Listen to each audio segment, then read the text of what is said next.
Assalamualaikum warahmatullahi wabarakatuh. Waalaikumsalam warahmatullahi wabarakatuh.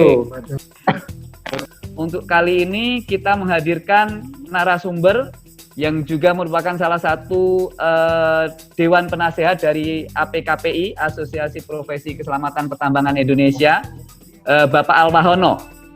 Saya sekali lagi mengucapkan terima kasih pula kepada para anggota tim pendiri yang telah hadir juga di sini menyemangati kita semua.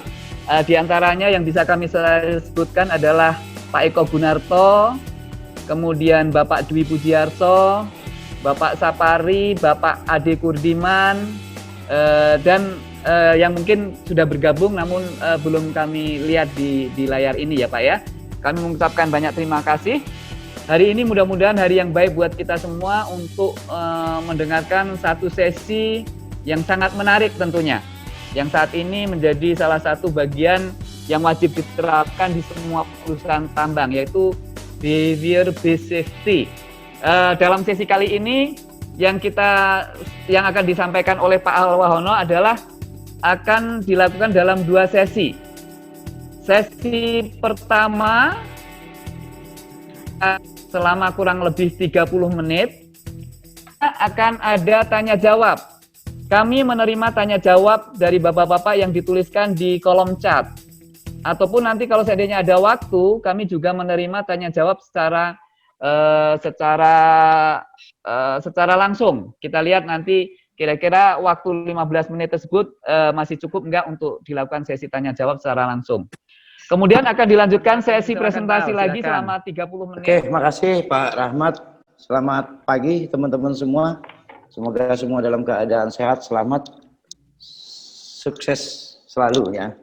Jadi mudah-mudahan kita membahas mengenai behavior based safety yang tentunya materi yang sangat menarik dan ini sudah masuk ke dalam regulasinya kita di Indonesia. Di dalam SMKP sudah memasukkan aspek behavior based safety. Tentunya ini merupakan hal yang sangat menarik untuk kita diskusikan. Dan dalam topik hari ini kita akan lebih banyak diskusi, tentunya nanti saya akan pengantar, kemudian kita diskusi. Dan hal yang penting lagi kita akan menyampaikan tahapan penerapan behavior based safety. Yang selama ini mungkin ada kesimpang siuran di lapangan. Mudah-mudahan dengan diskusi ini nanti kita bisa merumuskan sesuatu yang bisa digunakan secara tepat di lapangan. Ya, ini kita ambil topiknya behavior based safety dengan 7 langkah penerapan praktis ya, the 7 step of BBS implementation. Akan membahas, bentar ini geser. Oke, bahasan kita ada tujuan. Sedikit kita membahas dasar hukum terkait dengan regulasi kita. Kemudian pengertian BBS dan pandangan-pandangan para ahli terkait dengan behavior based safety. Kemudian kita membahas tentang perilaku manusia dan kecelakaan, bagaimana perilaku mempengaruhi kecelakaan menurut pandangan para ahli. Kemudian faktor-faktor yang mempengaruhi perilaku atau behavior. Kemudian yang terakhir kita membahas tahapan penerapan BBS yang dinilai cukup efektif dalam penerapan di lapangan dan mudah-mudahan sangat tepat untuk bisa diterapkan di Nusantara ini, terutama di pertambangan mineral dan batu bara. Tujuan kita BBS, penerapan BBS ada tentunya tidak terjadi kecelakaan, tidak ada cedera serius. Saya pikir kita sudah memahami semua ya, tidak ada kehilangan hari kerja, operasional tidak ada terganggu kecelakaan karena kecelakaan, tidak ada tindakan-tindakan medis yang tentunya diakibatkan oleh kecelakaan-kecelakaan atau kejadian-kejadian di tempat kerja atau gangguan-gangguan kesehatan. Semua pekerja yang untuk selalu sehat, ya kan, selamat dan selama mereka bekerja ya. Nah, kita tahu di Indonesia bahkan mungkin di seluruh dunia bahwa kecelakaan-kecelakaan ini terus terjadi. Kalau kita lihat statistik kecelakaan tambang juga terus dan mungkin juga di tempat kita kejadian itu banyak ya. Oke, maka dari itu maka perlu strategi bagaimana kita untuk melakukan pencegahan sehingga tidak terjadi kecelakaan di tempat kerja. Ya, saya pikir ini foto-foto hanya contoh saja ya, banyak kasus-kasus yang terjadi. Nah, kalau kita melihat dasar hukum, saya review sekilas nanti jadi bahan diskusi kita. Jadi kita ada Undang-Undang 170 13 2003 ya, 2003 mungkin 2002 ya. Undang-Undang 4, PP 50, PP 55, ada Permen 26. Bahkan yang terakhir di bawah ada SK Dirjen 185 tahun 2019. Di SK Dirjen 15 2019 tentang terkait dengan SMKP-nya, itu ada beberapa hal yang patut kita diskusikan di dalamnya. Yang pertama yaitu ada di 4.1 juga dijelaskan selain di poin 2 bahwa dalam pengelola operasional ya khusus pengelolaan pemurnian mempertimbangkan tambang ya UP UPK termasuk pengolahan pemurnian mempertimbangkan pendekatan berbasis perilaku BBS. Kemudian pemegang UP ya, Sudah Pak. menyusut Ini menetapkan tiga-tiganya itu nggak tak masukin kabarnya. Di triwulan ya Pak ya, yang folder 2020. Kenapa? Apa? Sudah.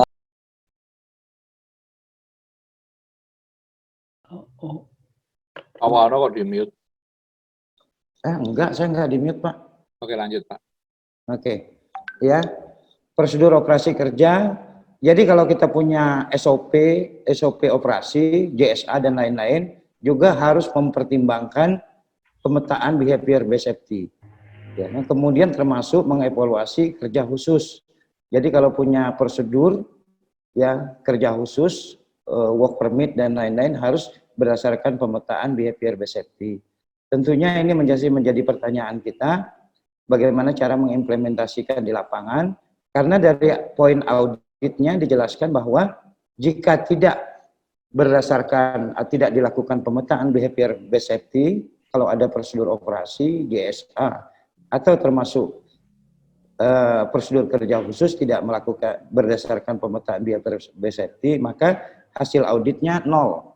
Ya, hasil auditnya nol. Maka kita harus bisa menunjukkan bukti bahwa hasil auditnya itu tidak nol ya, berarti harus ada hasil pemetaan behavior based safety. Oke, kita tinggalkan dulu. Selanjutnya kita bahas sedikit mengenai BBS-nya, mengenai perilaku. Kita pahami bahwa ini seperti gunung es saja, kejadian fatal dan serius mungkin kelihatan sedikit, punya kejadian near miss, dan yang mendasarinya adalah at risk behavior-nya yang paling besar atau tindakan-tindakan yang tidak aman di tempat kerja. Ini piramid ini mungkin sudah sangat familiar di kita semua, dan yang menunjukkan bahwa betapa kejadian-kejadian kecelakaan itu selalu diawali oleh perilaku-perilaku tidak standar atau at risk behavior. Nah, kalau kita melihat dari piramid kecelakaan yang ada ini, bahwa piramid ini didorong oleh attitude, ya, oleh sikap, ya, sikap yang melahirkan perilaku, perilakulah yang akan mendorong untuk terjadi konsekuensi-konsekuensi. Nah, awal perilaku diawali oleh sikap, kemudian menjadi perilaku, kemudian nanti lahirnya konsekuensi-konsekuensi dari perilaku. Kalau perilaku baik, safe behavior tentu konsekuensinya akan baik, tapi kalau unsafe behavior atau at risk behavior, konsekuensi bisa menyebabkan terjadinya kejadian-kejadian kecelakaan. Nah, kalau kita melihat piramid ini, kalau kejadian sudah major, loss time atau medical, near miss, tentunya sifatnya sudah reaktif. Tapi kalau kita bisa mengendalikan aspek perilaku atau tindakan tidak aman atau at risk behavior, ini bisa kita lakukan secara proaktif. Itu sekedar dasar pemikiran yang sudah familiar kita ada. Kemudian kalau kita melihat dari sudut sekuen, ya, bahwa at risk behavior ini memang memberikan kontribusi penyebab kecelakaan. Kalau kita melihat secara sekuen. Jadi kecelakaan disebabkan oleh at risk behavior atau perilaku-perilaku yang tidak standar atau perilaku tidak aman. Perilaku tidak aman ini pada umumnya didorong oleh lemahnya sistem manajemen dan pengelolaan daripada sistem manajemen di perusahaan. Sistem manajemen tentunya dipengaruhi oleh equipment dan fasilitas, segala peralatan termasuk lingkungan di tempat kerjanya, dan ini secara keseluruhannya adalah culture yang mempengaruhi culture dari sebuah perusahaan. Apabila perusahaan bisa mengelolakan safety culture-nya dengan baik, tentunya ya at risk behavior yang akan muncul juga akan kecil, kemudian injury-injury bisa kita hilangkan di tempat kerja. Oke, kita lanjut ya sekilas. Nah, ini yang mendasari tentang keselamatan. Saya hanya mereview saja bahwa inti dari keselamatan itu adalah kita bagaimana mengelola hajat and risk. Tetap saja apapun bentuknya pengelolaan keselamatan itu pasti mengelola bahaya dan resiko. Nah, bahaya risiko kita kelola untuk mencegah terjadi sebuah penyakit akibat kerja, ya kan? Kemudian kecelakaan dan kerusakan harta benda. Bagaimana mengontrolnya? Mulai ada engineering control, administrasi, dan salah satu yang paling besar peranannya adalah perilaku atau behavior based safety. Sekilas saya tidak akan menjelaskan panjang lebar juga, karena ini untuk wacana diskusi kita. Kemudian pengertian perilaku, ini ada banyak pengertian perilaku ya, yang sering kita pakai salah satunya Geller. Perilaku mengacu kepada tingkah laku atau tindakan individu yang diamati oleh orang lain. Dengan kata lain, perilaku adalah apa yang seseorang lakukan dan merupakan hasil dari pikiran, perasaan, diyakini. Bahwa perilaku itu muncul itu berdasarkan pikiran, perasaan, dan sesuatu yang dia yakini. Kalau dia yakini itu benar, maka dia melakukan hal yang dia lakukan itu. Sehingga untuk merubah seseorang, tentunya kita harus merubah pikiran, termasuk perasaan dan keyakinannya untuk bisa membuat perilaku-perilaku positif di tempat kerja. Kemudian ada beberapa pendapat lain, saya pikir saya nggak akan bahas ya, silakan dibaca-baca saja, tapi pada intinya adalah ini perilaku yang mendorong orang untuk melakukan sebuah tindakan di lapangan. Bahkan kalau Skinner sendiri merumus bahwa perilaku merupakan hasil hubungan antara stimulus, tanggapan, dan respon, maka dia sebut SOR gitu ya. SOR, ya kan? Gitu ya. Jadi stimulus, organisme, dan respon. Nah, ini pengertian-pengertian dari perilaku, ya, segala tindakan-tindakan kita yang ada di lapangan. Kemudian apa yang terkait dengan behavior based safety? Dengan BBS. BBS adalah aplikasi sistematik dari riset psikologi perilaku manusia dalam masa keselamatan. Ini menurut Cooper ini. Gak apa-apa kita mereferensi, kalau teman-teman mau mereferensi banyak literatur, banyak pendapat yang berbeda, pada intinya adalah bagaimana sikap ya perilaku orang dalam keselamatan, itu inti keseluruhannya. Kemudian telah banyak yang diterapkan di dalam sistem manajemen di dalam perusahaan tambang tentunya untuk mengurangi kecelakaan. Yang terintegrasi yang banyak dilakukan kita sekarang adalah mungkin observasi yang paling banyak ya. Observasi, umpan balik, intervensi, atau mungkin untuk melakukan perubahan perilaku. Nah, selama ini memang lebih banyak kita sudah melakukan observasi, kita sudah anggap itu sudah melakukan BBS. Nah, itu adalah salah satu fat dari BBS, bagian dari behavior based safety adalah melakukan observasi. Ya, nanti kita diskusikan lebih lanjut. Nah, kalau kita melihat dalam membangun budaya perusahaan pun salah satu aspek di dalamnya adalah aspek perilaku, ya. Yang menurut Cooper ini bahwa budaya dipengaruhi oleh psikologi, ya, behavior, situation aspek. Nah, ketiga aspek inilah yang menjadi dimensi dalam budaya keselamatan. Ya, tiga aspek jadi budaya dan salah satu aspek adalah behavior. Nah, hari ini kita membahas tentang behavior. Ini banyak pandangan para ahli, ya, person, organization, job, ya, yang menjadi culture perusahaan. Nah, di dalam culture perusahaan kita juga tujuan kita kan Indonesia berbudaya K3. Nah, Indonesia berbudaya K3, budaya K3 dipengaruhi oleh apa aja? Ada person, ya kan? Ada person, ada environment, ya, equipment, tool, dan segala macam, dan ada behavior. Nah, ketiga dimensi inilah berinteraksi menjadi culture. Nah, budaya perilaku sendiri, behavior sendiri, itu akan dipengaruhi oleh person dan environment. Kita kenalin dulu, personnya ada knowledge, skill, 15. ya. Kemudian environment, ya, ada tool dan lainnya. Oke ya, ini sekilas bahwa budaya perusahaan yang kita mau bangun itu tentu salah satunya adalah kita membahas atau kita membangun behavior based safety-nya. BBS ini juga ini Cooper ini punya ya, safety management culture, psikologi itu yang mempengaruhi behavior based safety. Oke. Kemudian ini juga dari Cooper, apa-apa sebagai bahan pemikiran kita bahwa BBS ini adalah bagaimana peranan serta semua elemen di dalam organisasi untuk membangun BBS. Nah, kalau yang dari top down adalah atasan memberikan pelatihan menggunakan metode yang sesuai yang akan dilaksanakan oleh pekerja setiap saat. Jadi atasan itu memberikan pelatihan, memberikan contoh, ya kan tidak hanya bisa memberi contoh, tapi juga dapat menjadikan contoh. Nah, atasan terus harus menjadi contoh, kemudian memberi contoh. Bahkan dalam penerapan BBS biasanya mereka akan dibentuk menjadi champion-champion di dalam perusahaan.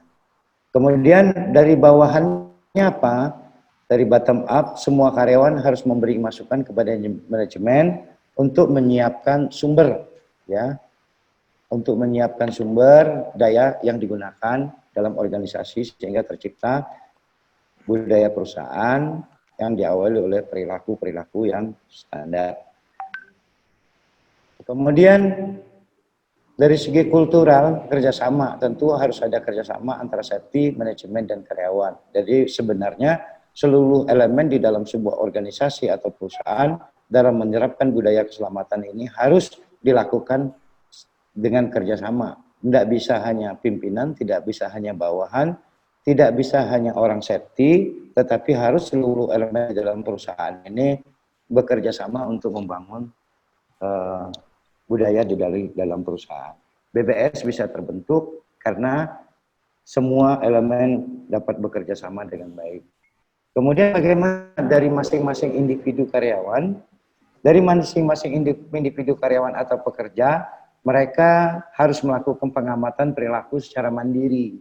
Bukan hanya mengamati perilakunya orang lain di sekitar kita, tapi yang paling terpenting lagi adalah mereka sudah dapat melakukan pengawasan dan pengendalian sendiri terhadap perilaku mereka di tempat kerja sendiri yang sesuai. Nah, itu ya diantaranya. Kemudian, apa saja faktor-faktor yang mempengaruhi perilaku? Untuk kita bisa merubah perilaku, tentunya kita harus memahami faktor-faktor yang merubah perilaku. Selama ini kita hanya banyak mengenal bahwa yang merubah perilaku itu adalah internal dan eksternal. Tapi sesungguhnya yang merubah perilaku itu dapat internal dari individu seseorang, ya, kemudian dari eksternal, dari luar. Ini ada 3 pandangan untuk bisa merubah perilaku orang. Yang pertama dari internal dan eksternal, dari dalam diri dia, ya, mulai skill, knowledge, attitude, dan segala macam dari dalam diri yang mendorongnya. Kemudian dari pihak eksternal, dari organisasi. Kalau di eksternal dalam perusahaan, tentulah organisasi perusahaan itu mulai dari manajemen dan seterusnya ya, organisasi perusahaan. Termasuk mungkin sistem dan standar perusahaan. Itu faktor eksternal yang dapat merubah atau mempengaruhi dari budaya. Yang kedua adalah natur. Natur itu sifatnya gen ya. Orang tua kemudian lahir anak pasti akan berkembang. Nah, pasti akan mempengaruhi perilaku karena dia dibesarkan di lingkungan yang ini natur, alami lah ya, maka dia berperilaku seperti itu. Kemudian apa itu nurtur? Nurtur itu sifatnya gen tapi yang dipengaruhi oleh faktor-faktor luar. Bisa saja dia lahirnya di Jakarta, kemudian atau dengan orang tua yang sama, andainya lahir di tempat yang berbeda lagi di Singapura, mungkin perilakunya akan terpengaruhi oleh lingkungan. Walaupun dengan genetik sama, dia pengaruhi oleh lingkungan. Jadi yang mempengaruhi orang bisa natur, ya, bisa nurtur, mempengaruhi perilaku. Nah, beberapa pandangan lagi mengenai perilaku. Perilaku itu dipengaruhi oleh person. Person itu tadi apa? Ada skill, knowledge atau si individu orangnya. Kemudian dipengaruhi oleh environment, alat, peralatan, organisasi, dan lain-lain yang mempengaruhi dia. Nah, ketiga aspek inilah yang internal, eksternal, nurtur atau person, environment yang mempengaruhi perilaku setiap orang.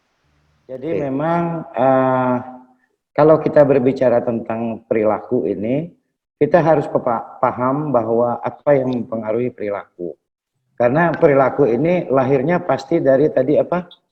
Kalau Geller bilang ada kesadaran, ya, pemikiran, ya, kemudian dia menjadi sebuah tindakan. Berarti kalau ada kesadaran, berarti faktor alam bawah sadar juga harus kena.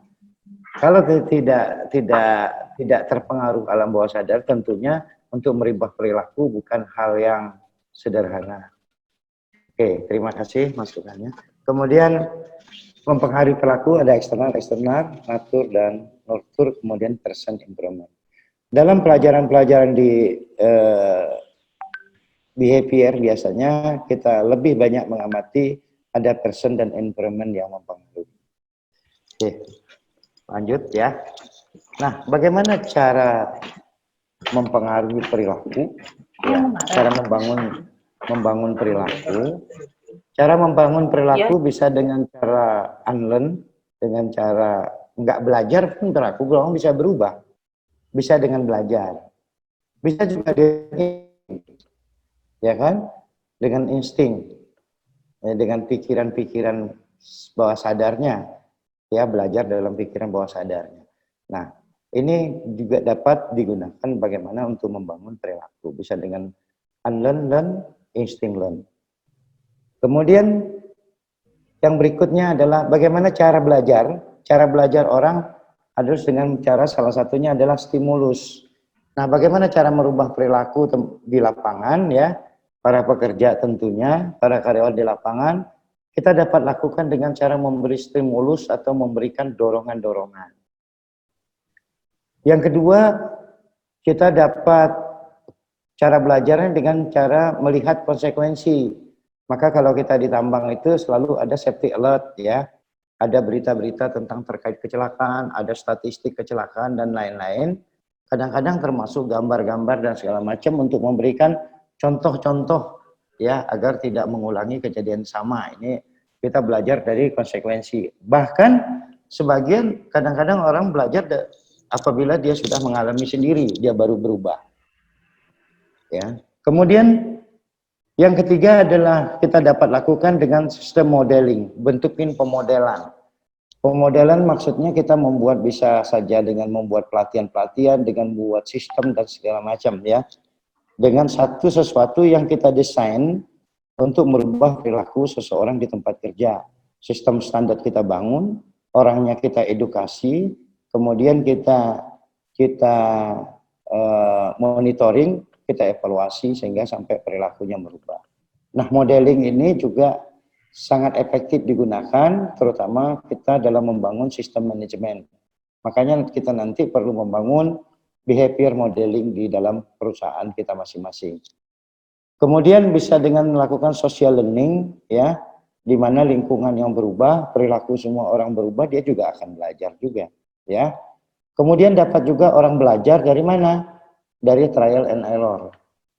Ya, ada orang belajar dari trial and error, salah lagi, laku lagi, salah lagi, dan segala macam. Kemudian dia bisa sadar bahwa kelakuan atau perilaku yang lalu tidak sesuai. Dan banyak cara lain yang dapat kita gunakan, bagaimana cara kita untuk dapat belajar, ya. Untuk dapat belajar, salah satunya tadi adalah belajar merubah perilaku kita.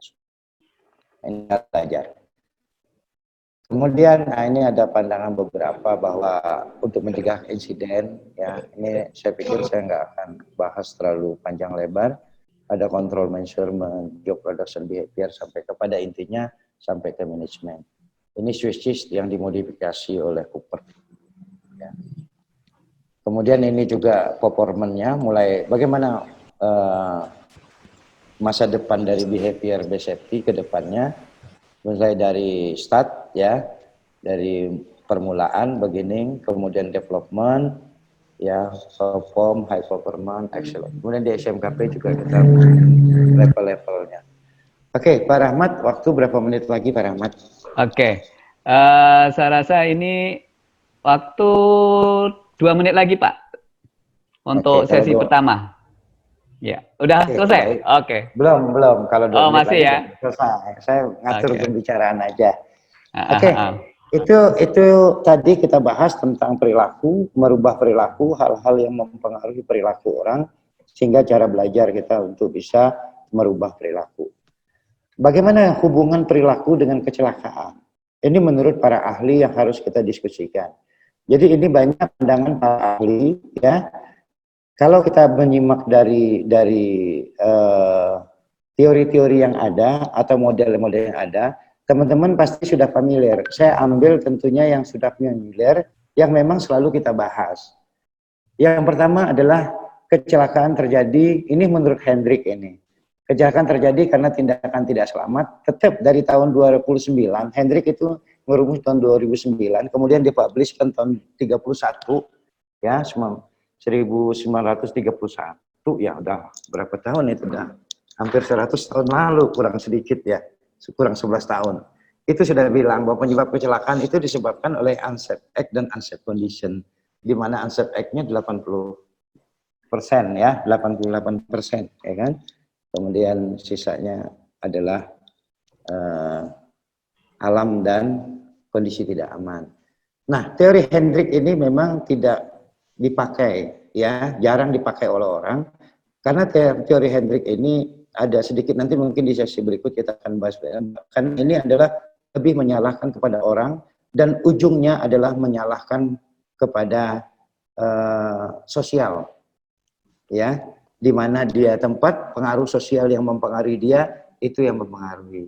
Karena Hendrik ini, menurut Hendrik ini penyebab kecelakaan adalah unsafe act dan unsafe condition yang dipengaruhi oleh supervisornya dan dipengaruhi oleh lingkungan atau sosialnya. Jadi teori ini memang menjadi dasar berpikir, tapi jarang orang memakai teori ini. Jadi jangan bilang bahwa teori ini betul, bukan. Ini justru dasar berpikirnya. Maka model dan teori ini diperbaiki oleh Burt di tahun 1979-80. Kemudian dipublish oleh Burt tahun 1986 dalam ILC, International Loss Control bukunya itu, ya. Kemudian ini, nah, kalau di dalam teori Burt-nya ini bahwa penyebab kecelakaan sama, tindakan tidak aman dan kondisi tidak aman, yang dipengaruhi oleh penyebab dasarnya adalah faktor pribadi, itu faktor pekerjaan, ya, faktor pekerjaan itu, yaitu faktor internal dan eksternal, kemudian dipengaruhi oleh lack of management control. Nah, kemudian di tahun 84,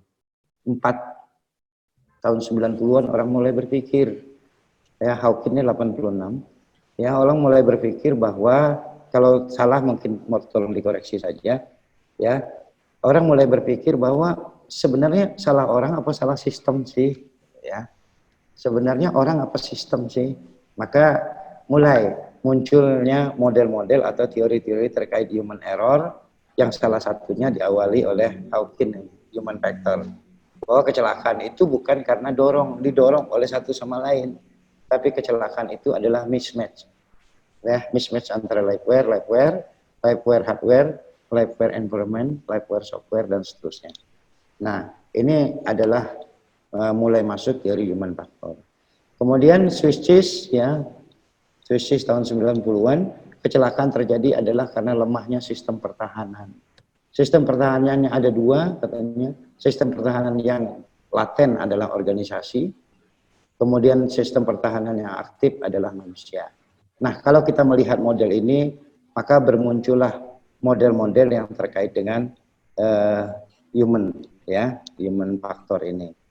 Ya, salah satunya bahwa kita melihat dari model-model penyebab kecelakaan sampai ke recent dan seterusnya sekarang berkembang lagi, bahwa yang menjadi penorong, menjadi inti di dalam keselamatan adalah perilaku orang, adalah manusia. Ya, adalah manusianya, perilaku orangnya. Bahkan di switches bilang itu menjadi kegagalan yang sifatnya kegagalan aktif, ya, aktif failure itu dari orang, kegagalan orang, dan latent failure-nya itu adalah dari organisasi.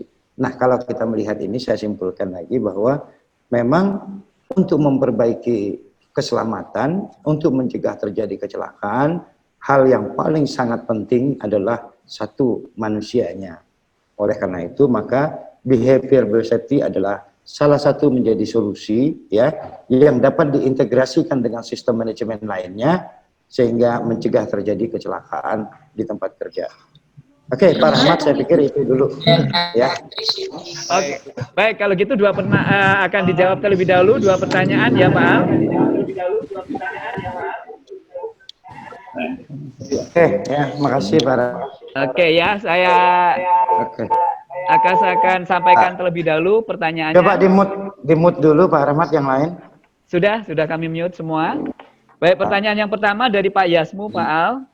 Bagaimana cara mengukur keberhasilan penerapan BBS di satu perusahaan? Itu yang pertanyaan dari Pak Yasmu. Untuk itu mohon dijawab terlebih dahulu, Pak Al. Silahkan. Oke, makasih Pak Yasmu. Ya, lama tak bersua. Pak Yasmu, ya, bahwa memang pertanyaan Pak Yasmu ini udah keduluan nih. Kita tahapan penerapan BBS-nya belum nyampe materinya ini. Sebenarnya nanti akan kita bahas bagaimana cara ngukurnya di dalam. Tapi nggak apa-apa, saya jelasin teman. Nanti kita jelasin lagi sih. Nanti di dalam 7 tahap itu salah satu ada cara bagaimana mengukur keberhasilan BBS. Nah, cara mengukur keberhasilan BBS itu kita dapat lakukan dengan cara mungkin tidak berbeda dengan penerapan sistem-sistem yang lain. Yang pertama, pengukuran performa BBS itu kita dapat lakukan dengan cara melakukan assessment, ya, dengan cara melakukan penilaian dari standar yang sudah kita tetapkan. Makanya nanti ada evaluasi dan assessment. Jadi bukan hanya dari tingkat kecelakaannya, tapi dari tingkat keberhasilan programnya. Nah, salah satu tool yang dipakai adalah melakukan assessment. Ada banyak cara sebenarnya melakukan assessmentnya. Tapi mungkin nanti kita akan bahas sedikit di tahapan implementasi Pak Rahmat. Saya pikir itu aja Pak Rahmat. Oke, baik. Ya, nanti di implementasi akan dibahas lebih dalam ya Pak Al. Terkait mengukur keberhasilan BBS ya Pak. Oke, Pak Yasmu, mudah-mudahan nanti nggak sabar nih untuk menunggu jawaban dari Pak Al di sesi yang kedua ya Pak ya. Ya, assessment salah satunya. Iya, oke, baik. Oke, polanya seperti apa. Baik, Pak Al. Untuk pertanyaan kedua ini dari Pak Agung, Pak Al. Tapi sebelum pertanyaan kedua dari Pak Agung dijawab, ini kami akan mencoba menyampaikan ada satu pertanyaan yang disampaikan melalui chatting, Pak. Yaitu dari di sini yang menyampaikan pertanyaan adalah, sebentar, saya kelewat nih. Dari Pak Dedi Irawan. Pak Dedi Irawan. Oke, Pak Dedi Irawan. Ya, pertanyaannya adalah yang paling dominan yang mana Pak? Antara tadi yang disampaikan oleh Pak Al terkait nature, nurture, internal, eksternal, person, dan environment. Nah, dari yang ketiga tadi, kira-kira yang paling dominan mana Pak pengaruhnya terhadap BBS ini? Terhadap perubahan perilaku. Oke. Bagus. Oke ya, saya jawab ya Pak Rahmat ya. Silakan, yang Pak Agung dulu nih kayaknya ya. Pak Agung nanti aja Pak. Karena warga sendiri, jadi yang ketiga Pak ya. Jadi ini pertanyaan Pak Dedi dulu Pak. Ya, Pak Agung memang selalu dicuekin ya Pak. Oke, ya saya buka sedikit ya. Ini pertanyaan yang luar biasa, bagus ini dari Pak Didi ini. Kalau anggap tapi saya bisa ngomong masuk kan. Nah, ini pertanyaan bagus dari Pak Didi. Jadi ini faktor-faktor yang mempengaruhi perilaku ya. Ada pandangan yang eksternal, internal, eksternal, natur, nurtur. Memang kalau natur, nurtur itu kan kita mau merubahnya sudah susah. Kalau yang mempengaruhi besar, ya tetap besar juga. Kalau ya, tapi ya kita mempengaruhi susah. Kemudian dari segi berisiknya, dari segi internal, eksternal tentu bisa memberikan pelatihan, pengembangan dan lain-lain. Dan membangun kondisi lingkungan di tempat yang bagus dengan sistem manajemen dan seterusnya. Kemudian kalau pandangan dari BBS ya, pandangan dari aspek perilaku berbasis keselamatan, memang lebih banyak orang melihat yang untuk kita kontrol lebih baik untuk merubah perilaku adalah yang ketiga, person dan environment. Jadi kalau dilihat mana yang paling dominan, sebenarnya semuanya dominan mempengaruhi orang ya, dalam situasi dan tempat yang berbeda. Kalau di dunia kerja tentunya person dan environment itu sangat menjadi lebih dominan. Saya pikir itu mungkin silakan dibuka diskusi, tapi yang jelas makanya beberapa model yang dipakai tentunya berdasarkan riset yang dilakukan, maka seperti ini juga lebih banyak dia Geller ini melihat person environment yang mempengaruhi perilaku. Jadi itu ya. Oke, kalau perang bot, mungkin Bapak selama ini mengenal perang bot itu, teori modelnya perang bot ini adalah kita melihat ada penyebab langsung dan penyebab dasar. Penyebab dasar itu ada dua hal di situ, ya Pak Didi ya. Penyebab dasar ada dua, yaitu ada faktor pribadi dan faktor pekerjaan. Faktor pribadi ini sebenarnya apa sih? Jadi sebenarnya si perang bot ini mengambil dari ilmu psikologi terapan, bahwa penyebab dasar itu adalah faktor pribadi, sebenarnya itu adalah faktor internal. Faktor pribadi itu adalah faktor internal dari dalam individunya dia. Maka di situ keterampilan kurang, pengetahuan kurang, ya kan, kemampuan fisik kurang, kemampuan mental kurang, stres fisik, stres mental, dan satu lagi adalah motivasi. Itu internal. Kemudian yang kedua adalah faktor pekerjaan. Nah, faktor pekerjaan itu adalah faktor eksternal dari luar individunya dia. Siapa yang lagi ketawa ini di mute dulu? Iya, udah saya mute semua. Tolong bapak-bapak yang merasa nggak mute, yang merasa ini, tolong di mute Pak. Oke, itu teman-teman Dedi. Ya, Pak Dedi mungkin, Pak Dedi Rawan mungkin masih ingin mengkonfirmasi Pak lagi. Pak Dedi yang nanya nggak perlu di mute, Pak. Tapi yang sudah. Jadi silakan, yang mempengaruhi apa? Kalau kita lihat dari teorinya perang bot itu, tentu yang mempengaruhi orang bertindak tidak aman lebih banyak internal dan eksternal. Tapi sebenarnya sama saja, tinggal ini dikelompokkannya kemana.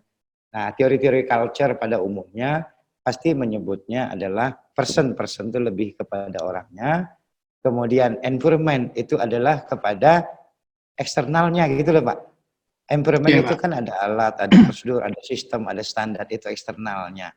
Cuman cara mendefinisi atau cara sudut pandang melihatnya, yang satu internal eksternal itu dia melihat dari segi individu dia, person, dan dari segi organisasinya. Maka si perang bot ngambil faktor pribadi pekerjaan itu sebenarnya internal eksternal.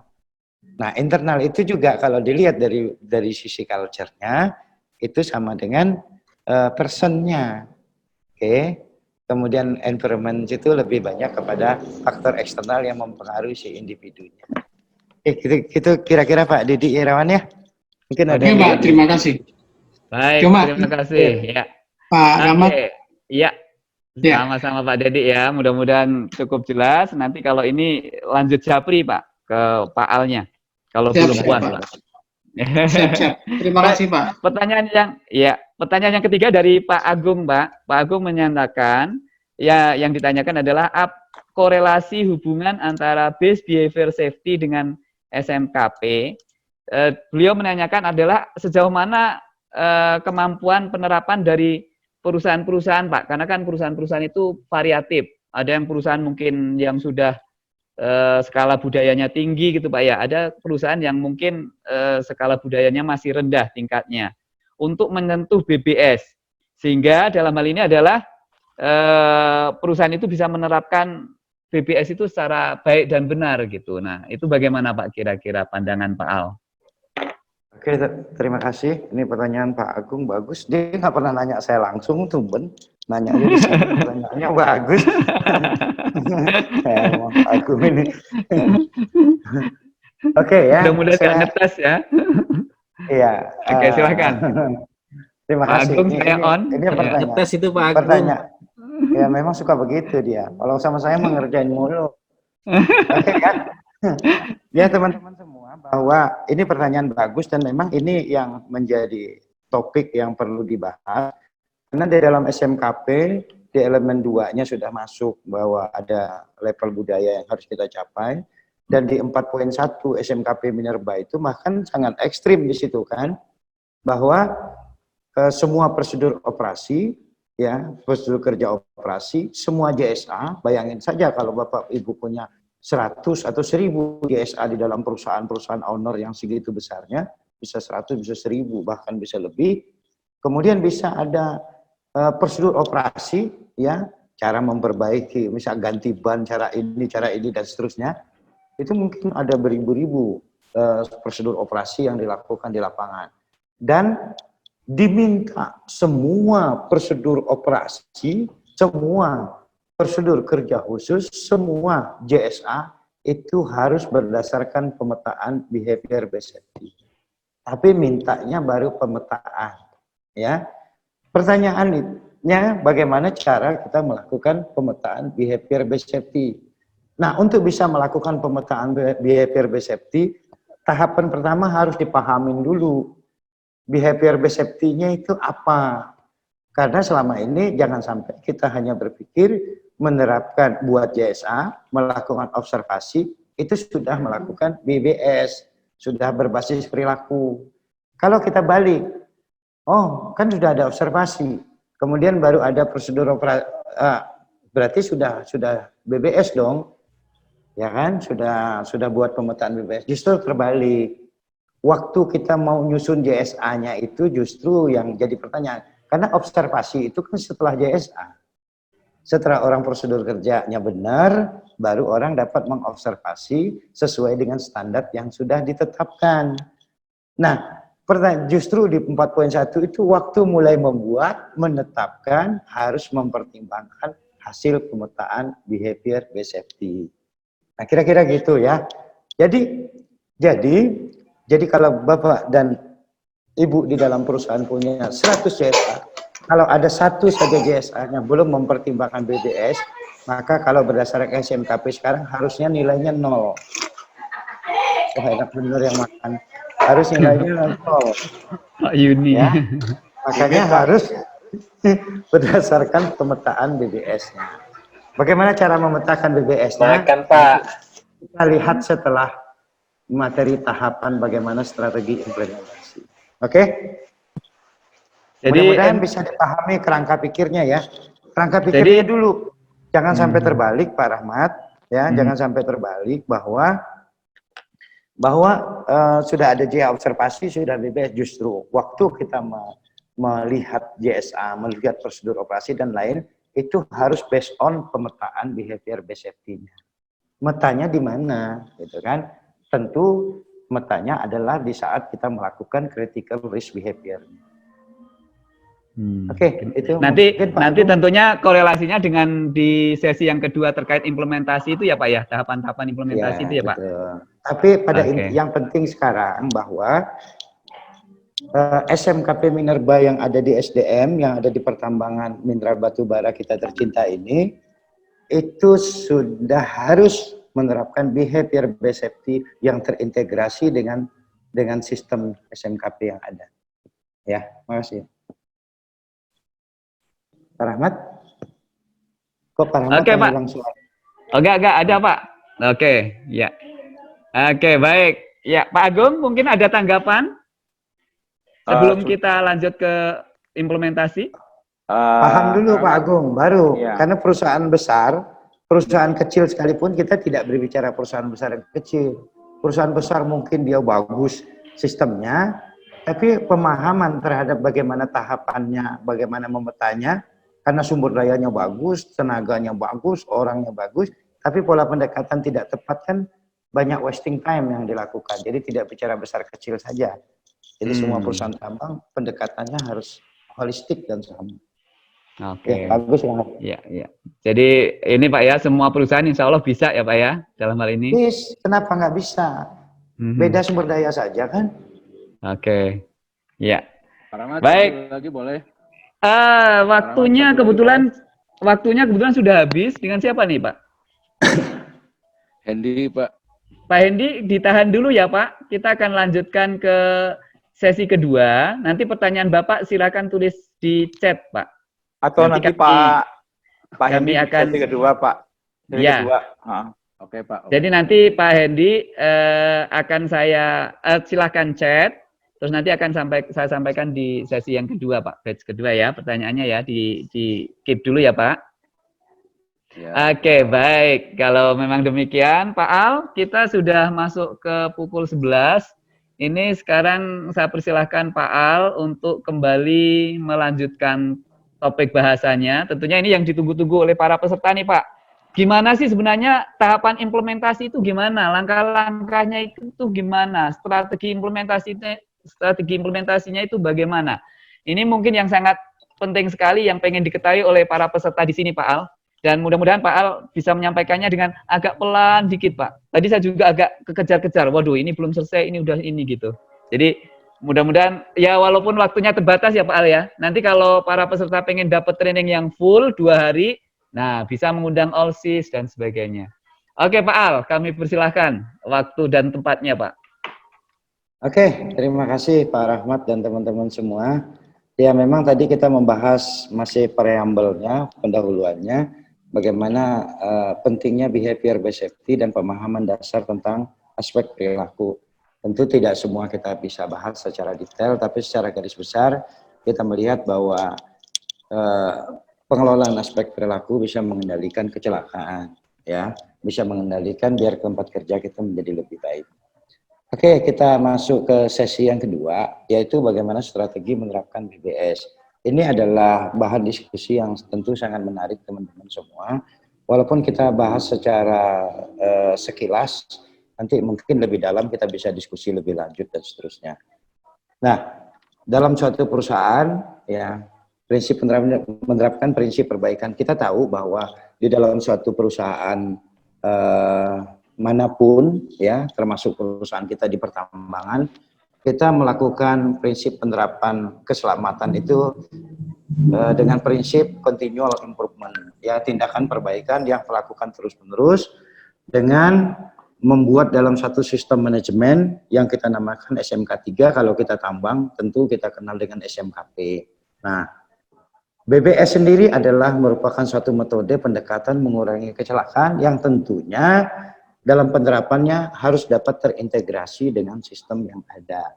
Jadi jangan membuat sesuatu sistem, kalau saran saya, terpisah-pisah, terpencar-pencar, tetapi sistem itu dibangun, dilekatkan atau diintegrasikan atau dibikin terpadu dengan sistem-sistem yang tidak ada, walaupun pendekatan awal dilihat dengan cara yang berbeda.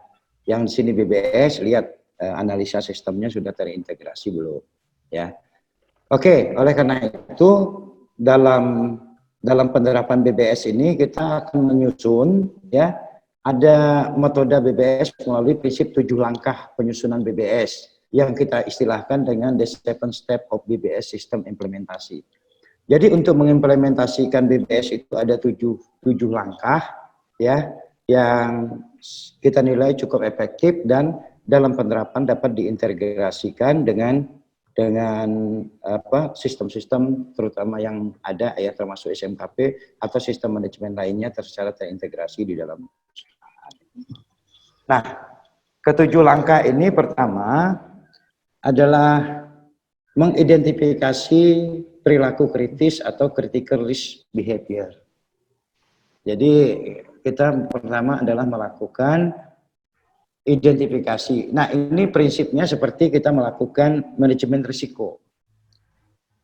Risk management dan semua sistem-sistem dan standar termasuk ISO 9001 pun juga sekarang menganut kepada manajemen risiko. Nah, manajemen risiko apa yang kita buat di sini adalah risiko yang terkait dengan perilaku. Bagaimana kita melakukan identifikasi terhadap critical risk behavior, ya. Jadi perilaku-perilaku yang kurang standar, yang tidak standar, kita dapat identifikasi dari setiap proses pekerjaan kita. Jadi semua pekerjaan-pekerjaan, ya, semua aktivitas, ya, itu kita lihat apa saja critical risk behavior-nya. Nah, nanti kita akan bahas di stage 1. Untuk stage 1 kita akan lebih mengenalnya CRM, ya. Jadi critical risk behavior, CRB. Yang satu itu CRB, ya. Langkah 1 kita penerapan CRB. Silakan, nanti ini perlu diskusi mendalam memang untuk terkait dengan critical risk behavior, cara-caranya. Nanti secara garis besar yang kita diskusikan dulu. Langkah kedua kita adalah behavior modeling, BM, behavior modeling. Jadi kita membangun model. Cara belajar atau cara merubah tadi salah satu adalah dengan cara buat model. Model yang dimaksud di sini adalah sistem dan standar, ya. Jadi perusahaan membuat sistem dan standar termasuk indikator. Awal di mana? Baru bangun, Pak. Udah nggak dibaca, kan cuma dibaca doang. Halo, tolong di-mute dulu. Awalnya di-mute. Ya. Mute. Oke, kemudian ini adalah behavior modeling tadi, ya. Kita lanjut. Ada sistem dan standar termasuk indikator. Indikator apa? Pekerjaan A, ya. Tindakan amannya seperti apa? Ya. Yang dimaukan oleh perusahaan itu perilaku aman untuk melakukan sebuah pekerjaan apa? Itu indikatornya. Tentu semua ini secara holistik, secara terintegrasi dibangun di dalam sebuah manajemen atau sistem dan standar. Oke. Ya, itu membangun model. Ini perlu suatu proses untuk membangun model. Langkah yang ketiga, ya.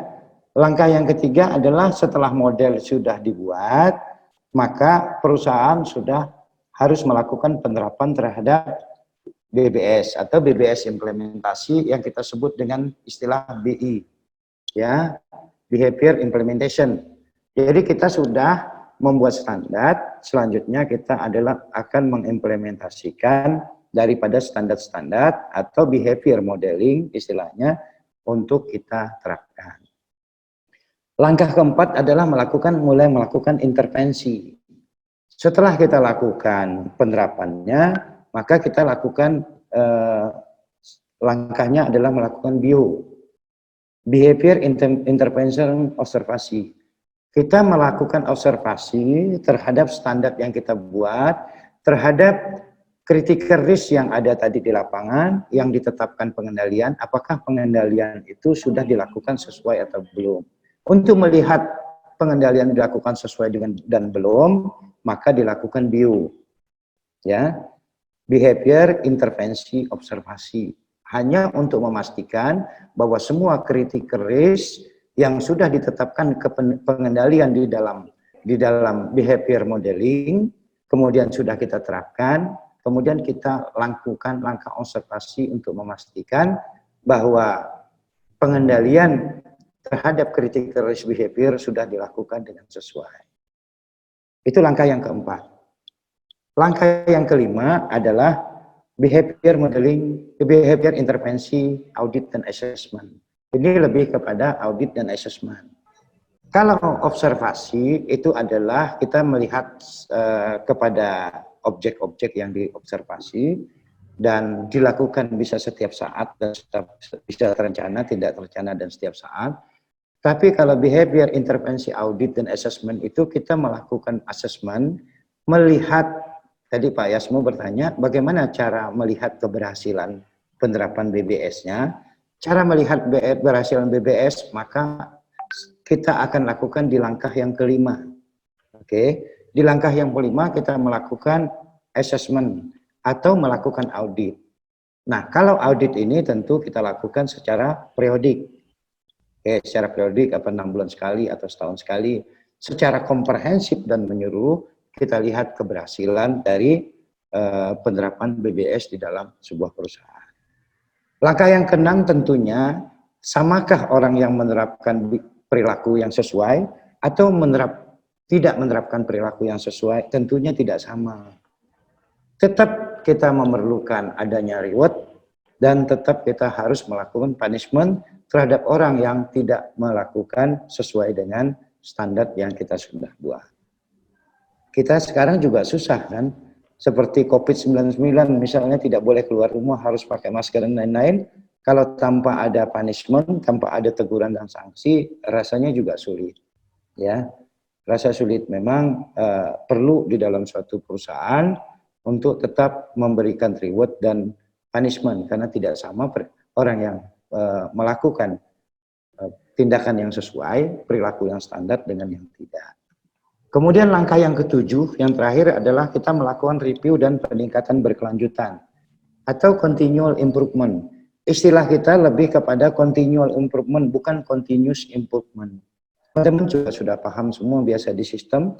Kalau continuous adalah terus-menerus tanpa akhir, tapi kalau continual improvement itu sifatnya ada periodik-periodiknya, ada siklus. Setelah menerapkan satu siklus, maka top management harus melakukan review. Ya, review untuk melakukan peningkatan, bagaimana meningkatkan efektivitas dalam penerapan perilaku ke depan untuk menjadi lebih baik. Inilah ketujuh langkah yang dapat diterapkan oleh sebuah perusahaan untuk menerapkan behavior based safety dengan 7 step yang ada ini. Yang pertama adalah CRB, yang kedua adalah BM, ketiga adalah BI, keempat adalah BIO, kelima adalah BIA, keenam adalah RP, ya, ketujuh adalah CI atau continuous improvement. Oke, jadi kita lihat sekilas, ya, continual improvement, ya. Sekilas, bagaimana melakukan identifikasi langkah kritis atau CRB-nya? Mungkin kita tidak terlalu dalam untuk membahas ini, karena ini juga perlu sesi tersendiri untuk kita membahas sampai bikin simulasi. Kita juga ada formulir-formulir untuk simulasi segala aspek sudah ada. Jadi cuma kita lihat sekilas. Nah, cara melakukan identifikasi perilaku kritis ini bisa kita lakukan terintegrasi dengan risk management yang kita buat sekarang. Kan teman-teman semua di perusahaan sudah punya IBPR, ya, punya risk assessment yang sekarang. Nah, pola risk assessment yang ada sekarang dapat diintegrasikan dengan menggunakan ABC model. Salah satunya ABC model. Karena untuk melihat perilaku, yang kita lihat adalah yang pertama adalah faktor pendorongnya. Antecedent, awal mula untuk mendorongnya, antecedent. Yang mendorong orang bisa berupa kebijakan, bisa dari planning perusahaan, ya, bisa material, equipment, manpower, dan seterusnya di dalam sebuah perusahaan. Itu menjadi pendorong. Triggernya apa? Karena didorong, triggernya apa? Ya, triggernya adalah menjadi perilaku. Apa yang dia lakukan, apa yang tidak lakukan, apa yang dia tampil, itulah perilaku, itu namanya behavior. Jadi ada pendorong yang membuat dia bertindak. Nah, tindakan yang muncul itulah perilaku. Nah, tindakan yang muncul berupa perilaku, ya, dan konsekuensinya bisa saja kerja tercapai, target tercapai, itu positif behavior, ya, positif konsekuensinya. Bisa juga nanti berupa reward positif, target tercapai, semua tercapai, dapat penghargaan, ya kan, bonus. Kemudian bisa juga merupakan konsekuensi buruk. Konsekuensi buruknya apa? Konsekuensi buruknya adalah terjadinya sebuah kecelakaan. Nah, faktor pendorong dari waktu kita mereassessment, kita lihat yang mendorong aktivitas A, ya, pendorong-pendorong perilakunya apa, sehingga perilaku yang munculnya apa, ya kan, perilaku yang muncul apa, bahasa sehari-hari lah, perut lapar, perilakunya apa kira-kira, makan, konsekuensinya kenyang, ya kan, gitu kira-kira, ya, bahasa yang sangat sederhana sekali lah. Nah, model ABC ini ada yang mengenal sebagai antecedent behavior konsekuensi, ada yang mengenal sebagai activator behavior dan konsekuensi. Jadi terserah disingkat ABC itu, ada yang menyingkatnya antecedent, ada yang menyingkatnya aktivator, ya. Pada intinya itu adalah faktor pendorong untuk munculnya perilaku sehingga mengakibatkan konsekuensi. Konsekuensi yang dihasilkan adalah konsekuensi yang positif, ya. Ada konsekuensi yang tentunya konsekuensi yang negatif yang dapat menyebabkan terjadinya kecelakaan. Nah, bagaimana dengan sistem kita yang udah ada sekarang? Kita sudah punya risk assessment di perusahaan, sudah punya manajemen risiko. Alangkah baiknya kalau ini diintegrasikan, ya, ini dapat diintegrasikan ke dalam yang aspek perilaku, identifikasi aspek kritis di dalam BBS ini dapat diintegrasikan dengan manajemen risiko dalam perusahaan, akan lebih efektif. Nah, bagaimana cara mengintegrasi ini? Maka waktu Bapak menyusun metodologi risk manajemennya harus memperhatikan aspek perilaku. Nah, itu juga menjawab tadi ada satu pertanyaan bahwa bagaimana, apakah pemetaan sudah dilakukan? Pemetaan perilakunya sudah dilakukan nggak waktu nyusun JSA, waktu nyusun prosedur operasi? Cara melakukan pemetaan salah satu adalah dengan melakukan identifikasi pekerjaan kritis. Identifikasi pekerjaan kritis ini adalah manajemen risiko. Risk management terkait dengan perilaku adalah mengintegrasikan tentunya manajemen risiko yang ada dengan identifikasi perilaku kritis atau CRB, critical behavior, critical risk behavior ini, ya, critical risk behavior. Oke, kira-kira itu teknis dan selanjutnya nanti kita bisa diskusikan lebih lanjut. Tapi tidak ada yang Bapak Ibu buatkan di dalam perusahaan itu sia-sia, ya. Tetapi tidak ada BBS yang bisa efektif diterapkan di perusahaan kalau tidak diawali oleh CRB-nya, oleh critical risk behavior. Tidak mungkin. Ujuk-ujuk kita ngomong perilaku, kita tahu-tahu sampai ke observasi aja. Jadi ngambil tengah dan ujungnya saja. Justru the first point, ya, first step kita itu adalah di langkah 1. Langkah 1-nya enggak berarti ke depan dianggap separuh gagal atau bahkan gagal. Karena kita melakukan tindakan-tindakan berikutnya tidak best langkah pertamanya belum sesuai. Kira-kira itu, maka ini dapat diintegrasikan. Dengan demikian, maka risk management yang ada di SMKP juga karena sudah mengharapkan BBS perilaku, bahkan di 4.1 sudah mengamanahkan. Nah, oleh karena itu maka dapat diintegrasikan. Oke, itu sekedar pengantar dari saya. Memang diskusi ini lebih lanjut penting. Nah, ini contoh aja. Bagaimana kita membuat ini antecedent atau aktivator behavior konsekuensi, ingin cepat sampai tujuan, overspeed. Risiko negatifnya apa? At risk-nya, ya kecelakaan, ya kan? Kemudian set behavior, program ingin tercapai, lakukan disiplin, ya kan? Aktivator, oh ingin capai program. Aktivatornya apa? Ya, ingin disiplin, ya apa perilakunya apa? Disiplin, kerja sesuai standar. Konsekuensi positifnya apa? Target bisa tercapai. Nah, itu diantaranya tentu perlu analisa lebih dalam untuk melihat ya safe dan at risk behavior. Nah, ini dapat diintegrasikan waktu menyusun risk management.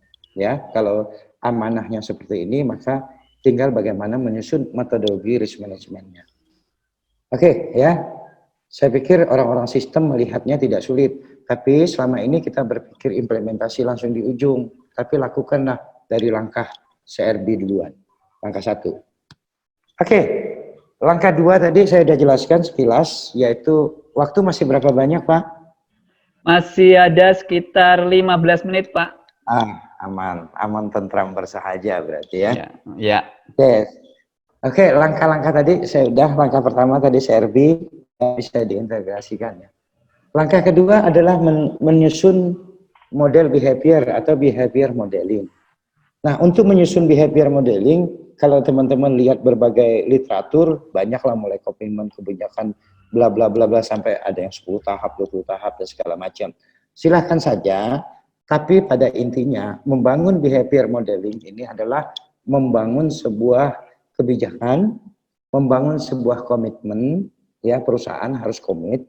Karena tadi sebuah culture itu bisa dibangun di dalam sebuah perusahaan atau safety culture yang tentunya behavior masuk di dalamnya bisa dibangun kalau diawali oleh komitmen top management atau visi misi dari perusahaan sudah mencantumkan keselamatan menjadi salah satu dalam visi misi dalam perusahaan. Saya pikir inline dengan SMKP yang sudah ada. Ya, pertama komitmennya dibuat, ya, dan kebijakan. Jadi memang harus diawali oleh pimpinan perusahaan kalau mau bicara merubah budaya, ya, merubah perilaku, ya. Jadi harus komitmen dulu. Kemudian perusahaan harus mengatur atau organisasi dan kepemimpinan.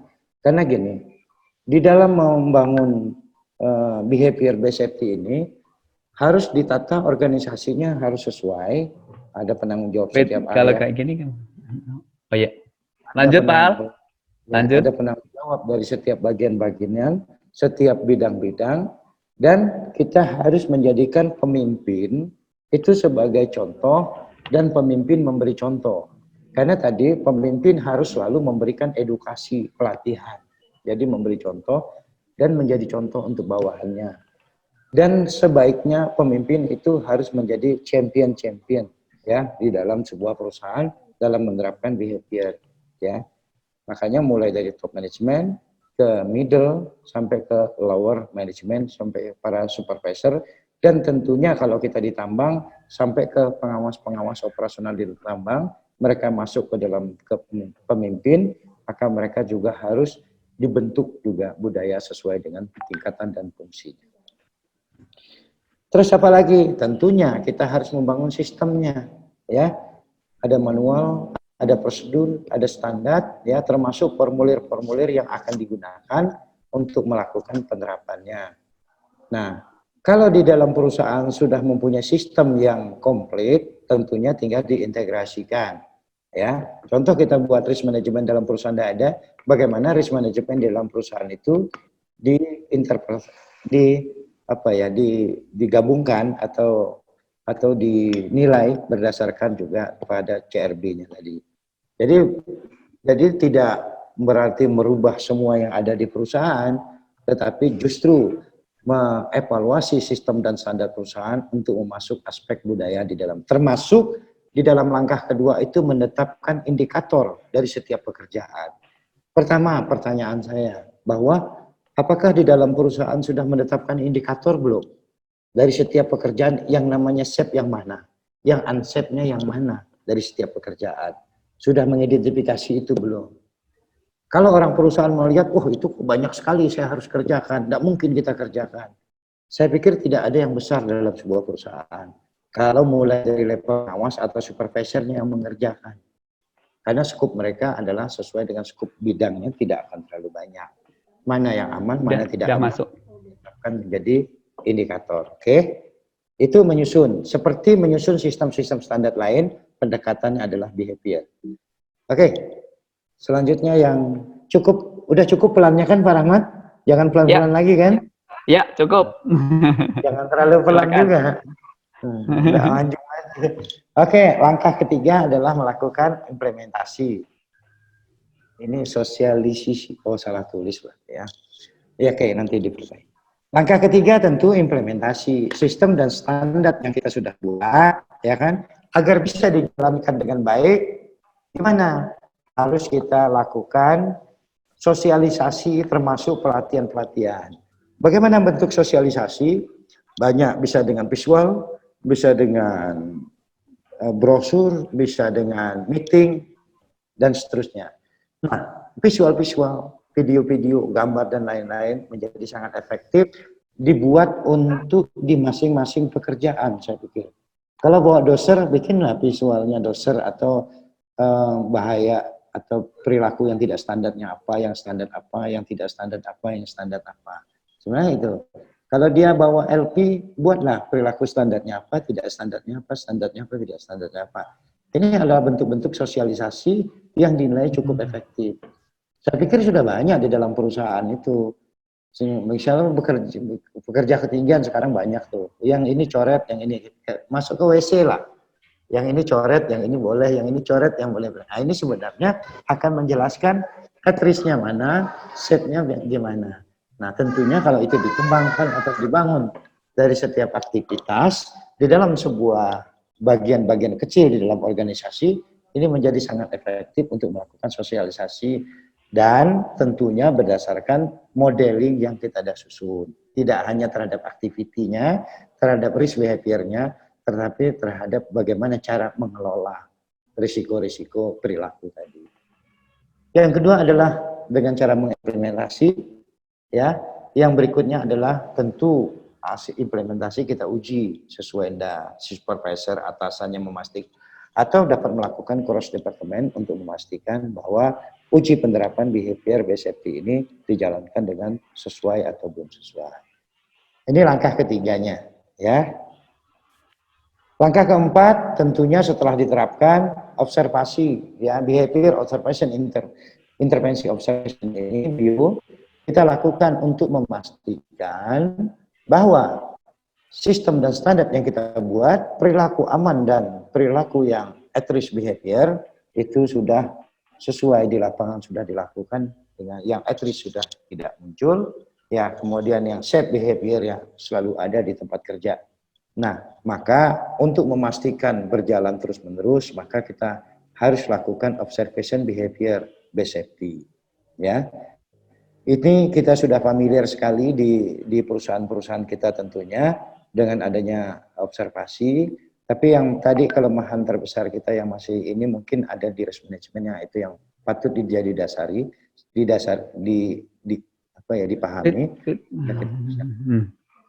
Oke, nah. Observasi, amati, analisis praktek kerja, berbicara dengan pekerja, 4 perbaikan pencegahan tindakan dengan secara langsung, ya, perkuat perilaku amannya, laporkan hasil. Saya pikir ini sudah sangat familiar yang bisa kita lakukan. Oke, silakan kalau ada yang mau didiskusikan, ya. Kemudian langkah yang kelima, ya, langkah kelima adalah behavior intervention assessment audit, ya. Nah, Pak Yasmu tadi menanyakan bagaimana kita menentukan keberhasilan. Untuk menentukan keberhasilan tentunya kita harus lakukan assessment. Bagaimana cara membuat assessment? Di dalam behavior modeling kita tentukan. Kalau saya putar mouse itu kelihatan nggak di sana? Kelihatan, kelihatan Pak. Ya. Saya main mouse-nya aja, ya. Ya, biar tahu di mana Pak Wimpi. Oke, behavior intervention assessment inilah kita untuk menilai seberapa berhasilnya kita. Nah, toolnya itu kita susun waktu kita menyusun behavior modeling atau sistem dan standarnya. Nah, kita gunakan ini untuk melakukan assessment, bentuk tim assessmentnya, lakukan assessment secara periodik, secara bertahap, 6 bulan atau berapa, terserah manajemen lah, 3 bulan, 6 bulan, 1 tahun sekali, why not? Tapi saran saya sebaiknya 6 bulan sekali untuk tahap-tahap awal. Dan selanjutnya bisa saja 1 tahun, ya silahkan. Tergantung tingkat kebutuhan perusahaan, kecepatan untuk mengukurnya. Kemudian buat laporan assessment-nya, kemudian tentu lakukan tindakan, di-close lah, sama lah hasil audit itu, ya di-close hasilnya si yang melakukan assessment untuk memastikan di lapangan apakah sudah dilakukan atau belum. Nah, ini toolnya itu yang dibuat untuk melihat keberhasilan. Selanjutnya tampilan keberhasilan dalam bentuk grafik dan lain-lain, silahkan dalam bentuk menyampaikan laporan ini, ya, dan menampilkan hasil auditnya. Ya, perusahaan menentukan indikatornya seperti apa. Ya, oke, bisa saja membuat indikator di varian atau disesuaikan dengan sistem standar dalam perusahaan, tapi harus meng-coverage secara keseluruhan terkait dengan ini, ya, terkait dengan behavior ini. Oke, ya. Langkah ke-6, reward dan punishment, ya. Reward dan punishment itu bukan hal yang bagus terkait dengan punishment-nya. Kalau bisa nggak boleh ada sanksi dah, ya. Kalau bisa di dalam perusahaan itu jangan ada sanksi, tapi harusnya reward saja, sanksinya nggak ada, karena sanksi itu terlalu berat, ya, terlalu berat untukku, ya. Oke. Sanksi apa? Reward bisa aja bonus dan lain-lain. Saya pikir sudah familiar. Insentif keuangan juga tidak terlalu efektif mungkin. Bukan masalah besarnya. Kadang-kadang penghargaan yang paling penting itu adalah penghargaan di hadapan orang-orang. Ya, memberikan penilaian di hadapan orang-orang. Ya, di depan umum mungkin dikasih ini champion terbaik atau contoh yang terbaik dan seterusnya. Silakan metodologi perusahaan menetapkan sesuai dengan kondisional perusahaan masing-masing. Ya, penghargaan timbal balik mengolah perilaku aman kepatuhan karyawan terhadap ini menjadi penting. Jadi kita harus melakukan reward lah. Kriteria penghargaan ini contoh-contoh, nggak ini buat bahan bacaan aja. Karyawan memberikan saran ketiga disetujui, diimplementasi, dapat reward, observasi reward, assessment baik reward dan seterusnya. Silakan. Punishment kalau bisa jangan sampai PHK lah, ya. Sanksi-sanksi tapi semuanya harus diikuti dengan disiplin, ya, disiplin dari perusahaan. ya, disiplin atau mungkin PKB atau apa ya, perjanjian disiplin. Jadi macam-macam perusahaan membuat, ada perjanjian disiplin karyawan, ada di PKB-nya, ya, ada mungkin di peraturan perusahaan, tapi disesuaikan. Sanksi-sanksi diberikan sesuai dengan tingkatan dan tahapan tentunya, ya, sehingga memberikan efek jera, karena tidak sama yang melakukan tindakan aman dan atau tindakan atau perilaku yang standar dengan perilaku yang tidak standar. Oke, ya. Oke, langkah yang berikutnya adalah langkah terakhir, ada 7 tahap melakukan review dan peningkatan berlanjutan. Kita sebut CI, ya, continual. Jadi bukan continuous ya, tapi lebih kepada continual improvement-nya. Memang dalam penerapan sistem itu continuous, tapi kalau mengevaluasi ada periodik-periodik untuk evaluasinya. Maka manajemen secara periodik untuk melakukan review terhadap peningkatan perilaku, ya. Dan ini biasanya di dalam perusahaan dapat bergabung dengan rapat tinjau manajemen di dalam perusahaan.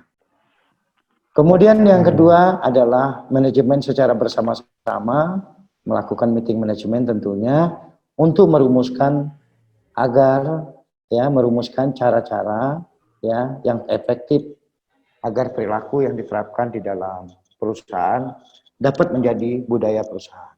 Dan pada tujuannya bahwa penerapan behavior based safety ini adalah langkah awal yang sangat baik untuk menuju sebuah perusahaan, menuju budaya perusahaan. Saya ingin sampaikan satu hal bahwa banyak kita membahas tentang budaya, ya. Kita banyak membangun culture, termasuk Indonesia berbudaya K3, tapi tidak banyak orang memahami dengan baik bahwa untuk bisa mencapai budaya K3 itu adalah behavior based safety-nya duluan yang harus dilakukan. Karena untuk membuat budaya perusahaan atau mencapai budaya perusahaan baik, tadi ada person orangnya. Yang kedua behavior-nya. Yang ketiga adalah lingkungan environment-nya. Ada yang memandang sebagai sebuah organization, job, ya, dan person-nya. Jadi berbagai pandangan apapun itu, ya, aspek perilaku menjadi aspek penting. Bahkan pandangan para ahli-ahli yang di awal tadi kita bahas, bahwa kecelakaan terbesar dimunculkan atau diakibatkan oleh tindakan-tindakan yang tidak standar atau perilaku-perilaku yang tidak standar atau at risk behavior. Ya, itu yang muncul di tempat kerja. Jadi semuanya sepakat bahwa itu penting, tapi dalam membangun budaya tentu ada tahapan-tahapannya yang mestinya diawali dengan perilaku, merubah perilaku. Maka membangun BBS adalah salah satu yang paling tepat untuk kita bisa gunakan.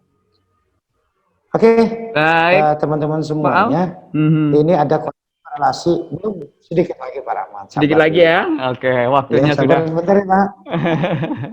Ini saya bahas sedikit korelasi antara BBS dan SMKP. Ya, tadi udah saya ulang-ulang agak sedikit bahwa di dalam SMKP juga di elemen 2-nya bahwa tingkat pencapaian kinerja keselamatan itu ada tingkat dasar, tingkat reaktif, tingkat terencana, tingkat produktif, sampai resilience. Ya. Nah, untuk mencapai ini tentu harus dibangun dengan budaya perusahaan.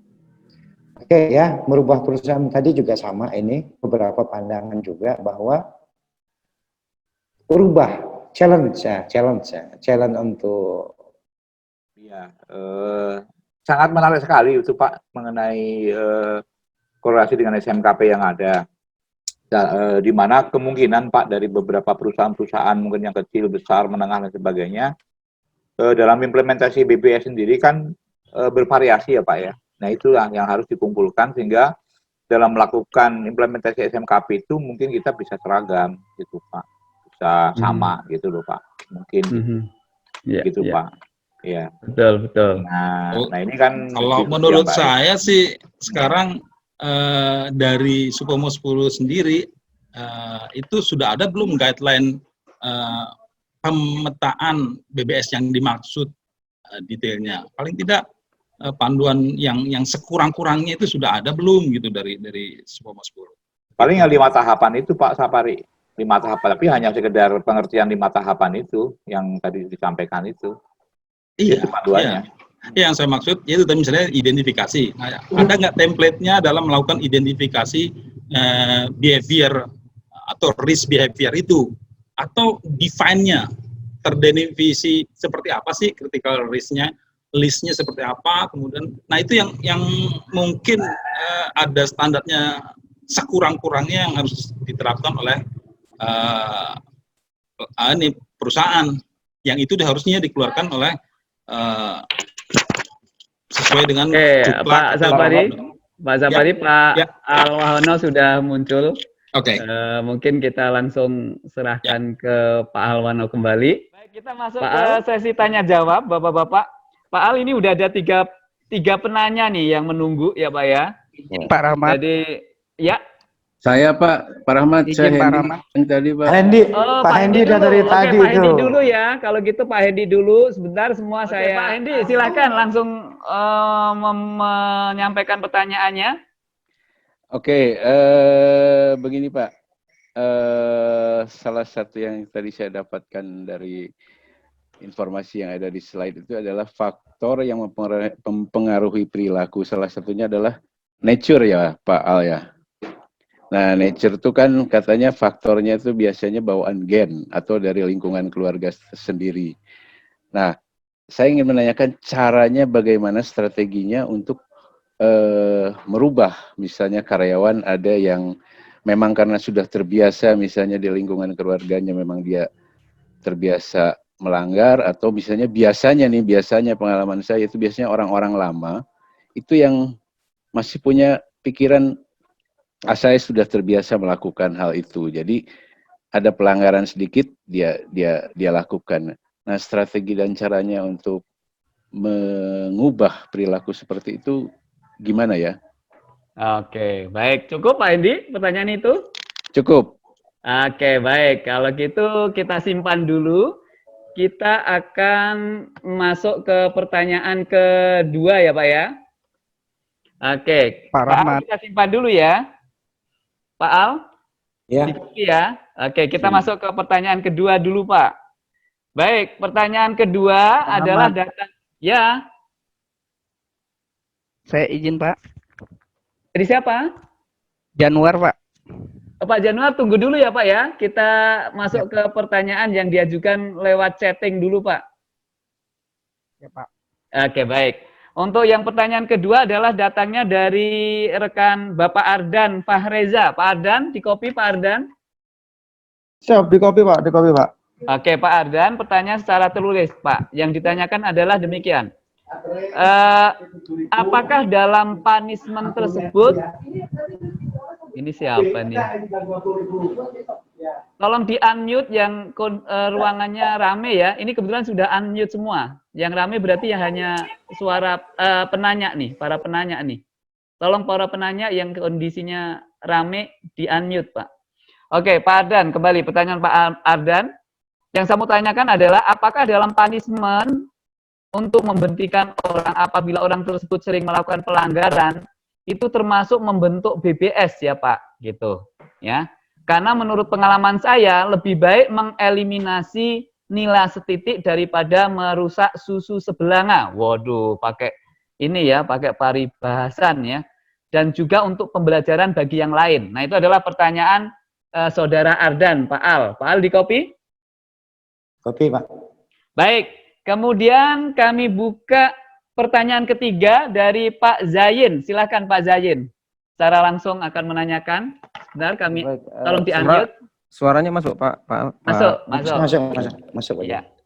Oh, jadi gini, ada semacam hukum yang tidak tertulis, tapi ini terjadi di lapangan bahwa standar pribadi terendah dari seorang leader atau pemimpin ini akan menjadi standar tertinggi dari orang yang kita pimpin. Ini kaitannya dengan step yang nomor 2 Pak Al ya. Nah, saya ulang ya, standar terendah dari seorang leader akan menjadi standar tertinggi dari orang yang dipimpinnya. Nah, sehingga seorang leader ini kan perlu benar-benar hati-hati dan set up standarnya itu benar-benar tinggi gitu. Problemnya di lapangan itu masih banyak itu kita temuin bahwa leader-leader suatu organisasi ini kita temukan gap-nya cukup jauh dalam hal komitmen. Nah, saya berpikir bahwa kita perlu mempunyai sesuatu untuk mendrive agar leader-leader ini memiliki komitmen yang cukup baik dan diimplementasikan juga dengan baik.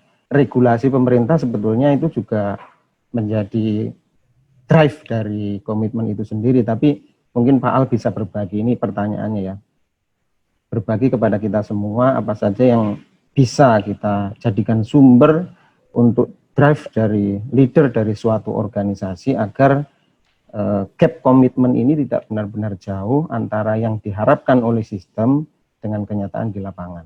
Itu aja Pak. Bagus. Makasih Pak Rahman. Makasih. Pertanyaan bagus sekali Pak Dewi. Baik, 3 pertanyaan terlebih dahulu kami close ya Pak. Kita akan hand over ke Pak Alwahono untuk menanggapi dari 3 pertanyaan atau 4 tadi ya? 1, 2, baru 3. Oh 3 pertanyaan Pak Al.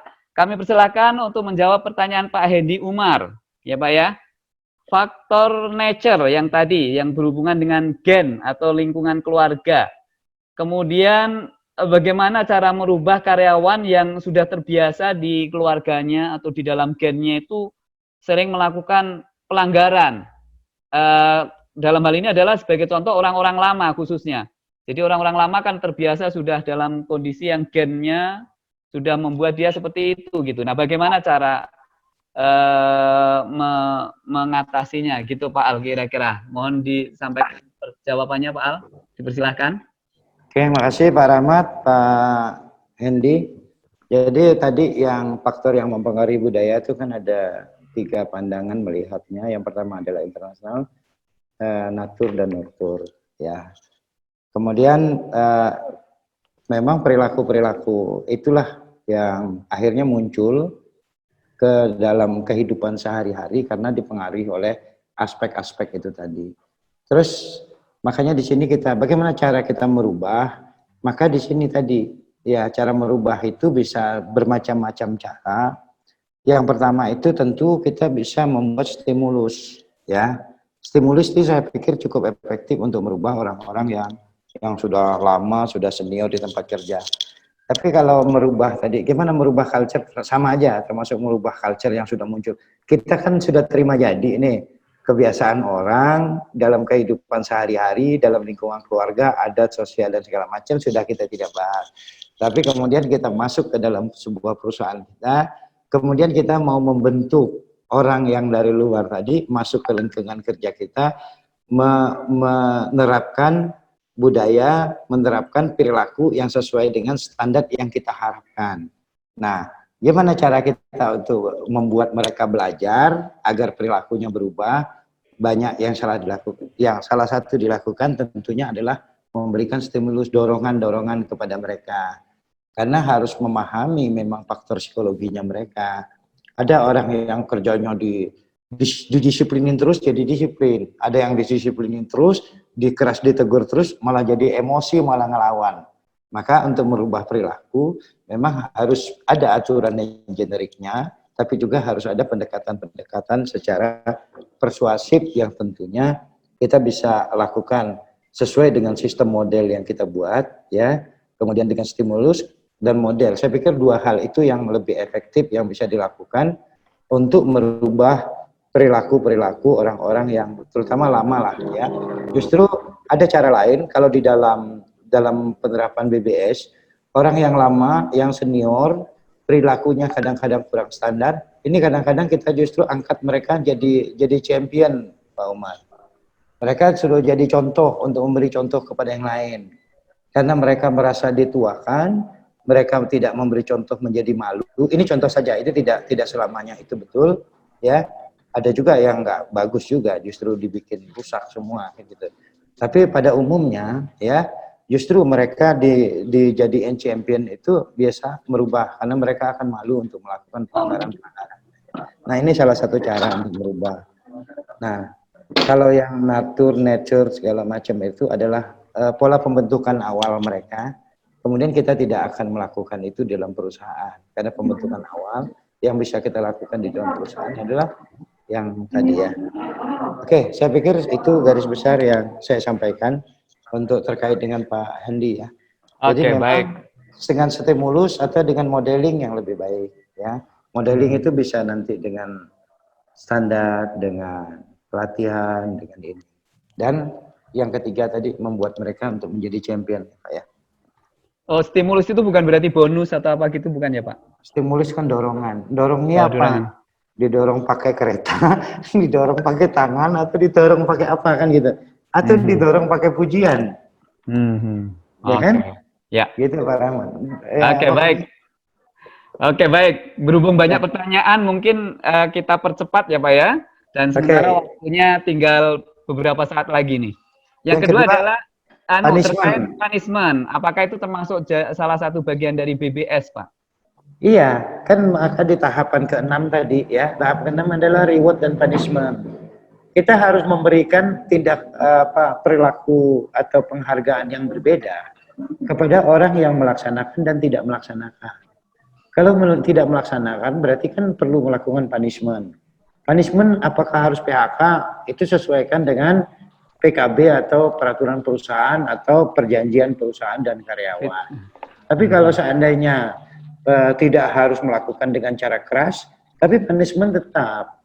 Orang yang melakukan pelanggaran masuk dulu misal ke dalam coaching klinik misalnya 1 minggu. Orang itu di coaching klinik untuk mengajarkan safety kepada orang lain, sehingga sesungguhnya bukan disuruh mengajarkan atau disuruh belajar. Bisa saja orang pengawas-pengawas yang di dalamnya mengadakan ada kecelakaan, mereka kita punishment positif ya, dengan cara mereka disuruh melakukan penyuluhan keliling seluruh departemen, menceritakan kasus di tempat mereka. Itu punishment, tapi juga sebenarnya tidak terasa apa-apa gitu, merasa bangga, tapi pulang dari situ apa yang terjadi. Begitu mereka sudah berkeliling departemen lain melakukan sosialisasi, pastinya ya kan perilaku dia pun akan berubah di departemen berubah. Jadi punishment itu ada bagian dari budaya, iya. Ya, orang yang melanggar budaya gimana kalau di suatu negara, suatu tempat, kalau orang melanggar budaya atau melanggar aturan normatif, sanksinya akan sangat berat karena tanpa reward dan punishment, budaya atau budaya keselamatan termasuk di dalamnya culture BBS itu tidak akan bisa dilaksanakan dengan baik kalau tanpa ada reward dan punishment. Maka reward menjadi punishment menjadi poin penting di dalam penerapan BBS ini. Tanpa ini nggak akan efektif. Terus yang pertanyaan ketiga, langsung ya Pak Rahmat.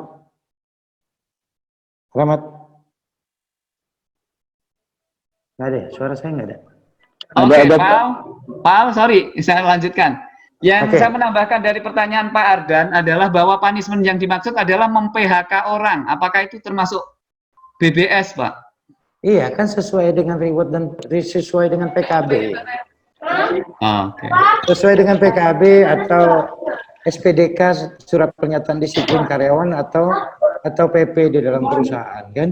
Oke, jadi PHK itu bagian dari BBS juga ya? Iya, bukan bagian dari BBS, tapi adalah merupakan salah satu cara untuk behavior based safety itu dapat dilaksanakan dengan baik. Oke, baik. Masalah PHK nggak PHK urusan berbeda ya, itu aturan personalia ya, aturan perusahaan. Oke, ya. Tapi ikutin aturannya. Ya, langsung masuk pertanyaan ketiga Pak Al ya. Oke, siap, langsung saya jawab aja. Dari Pak Yayin. Jadi ada satu secara tidak ditulis bahwa standar pribadi dari yang terendah dari seorang leader itu merupakan standar tertinggi dari orang-orang yang dipimpinnya. Sehingga dalam hal ini adalah seorang leader harus men-set up dirinya dengan standar yang tinggi tentunya. Nah, sementara banyak sekali di satu organisasi leader-leader kita itu belum cukup komitmennya. Mereka jauh dari komitmen, ya. Sehingga perlu sesuatu untuk mendrive sehingga dia bisa berkomitmen sekaligus bisa menerapkan, mengimplementasikan. Nah, salah satu diantaranya adalah dengan regulasi pemerintah. Itu adalah merupakan juga salah satu cara mendrive seorang leader untuk menjadi komit dan mengimplementasikan. Nah, saat yang ditanya oleh Pak Zain adalah apa yang bisa lakukan, yang bisa dijalankan menurut Pak Al Wahono sebagai sumber agar bisa meningkatkan komitmen dari para leader dan mereka bisa juga menerapkan tidak hanya komitmen ini, gitu Pak Al. Oke, pertanyaan Pak Jain ini luar biasa, kata-kata bijaknya luar biasa, dan ini adalah kata-kata edukasi buat seorang leader. Ya, kata-kata edukasi buat seorang leader yang memang apa yang disampaikan Pak Jain itu harusnya itu memang selalu digaungkan, kalau perlu dikasih spanduknya di lapangan Pak Jain. Ini luar biasa, ini bagus. Dan memang betul bahwa pemimpin itu bisa memberi contoh dan harus menjadi contoh. Selama ini kita adalah selalu menjadikan panutan, melakukan sesuatu kalau ada panutannya. Kalau nggak ada panutannya susah gitu. Jadi memang pemimpin untuk jadi satu panutan dalam organisasi. Nah, oleh karena itu Oleh karena itu, maka di dalam penerapan BBS ini, penerapan culture juga termasuk diantaranya adalah PR pertama adalah masalah kepemimpinan. Masalah materi yang disampaikan Pak Dwi kemarin, itu ada Pak Dwi-nya, yang disampaikan Pak Dwi, leadership itu adalah salah satu kunci di dalam tadi di tahapan kedua, organisasi dan kepemimpinan itu. Nah, oleh karena itu, pemimpin-pemimpin sebaiknya mereka adalah dijadikan memang sebagai orang yang diberi tanggung jawab untuk melaksanakan BBS sesuai dengan tingkatan dan fungsinya. Maka top down-nya harus jalan. Ya, top down itu pemimpin memberi contoh dan segala macam. Nah, bagaimana cara untuk merubah pemimpin-pemimpin yang katanya memang sulit gitu untuk bisa memberi contoh. Kadang-kadang komitmennya saja kurang. Maka oleh karena itu perusahaan harus membuat trigger-triggernya. Harus selalu membangun trigger, membangun satu aktivitas yang membuat mereka terdorong, bukan disibukkan dengan aktivitas hari-hari saja. Sebagai contoh, kita membuat program BBS di dalam perusahaan. Maka setiap fungsi dan tingkatan itu diberikan tugas dan tanggung jawab dalam penyusunan penerapan BBS di tempat kerja. Dengan begitu mereka merasa terlibat, kemudian mereka teredukasi secara tidak langsung. Karena mengedukasi pimpinan-pimpinan di dalam perusahaan itu sulit. Bagaimana cara mengedukasikan pemimpin itu? Maka sebaiknya pemimpin itu dilibatkan dalam pelaksanaan program dan proyek. Proyek BBS diintegrasikan. Dia kemudian menjadi champion. Nggak terasa dia itu training, walaupun dengar-dengar, akhirnya memberi contoh, akhirnya mensosialisasi, akhirnya menjadi paham dan dijiwai. Maka selalulah membuat suatu program-program, apalagi teman-teman safety, KTT, dan lain-lain di lapangan, selalu membuat sebuah program-program yang setiap periode tertentu, tahun atau berapa bulan dikembangkan secara terus-menerus, sehingga keterlibatan mereka, peran serta tidak melakukan aktivitas rutin. Rutin is okay, itu adalah aktivitas yang harus dilakukan. Tapi proyek-proyek atau program-program itu membuat mereka teredukasi. Nah, oleh karena itu pertanyaan Pak Jain tadi, harus selalu membuat trigger. Jadikan apakah itu champion, apakah ketua program di bidang atau apa. Nah, ini adalah program yang bisa dilakukan untuk mengedukasi orang tanpa menyampaikan Bapak harus training gitu.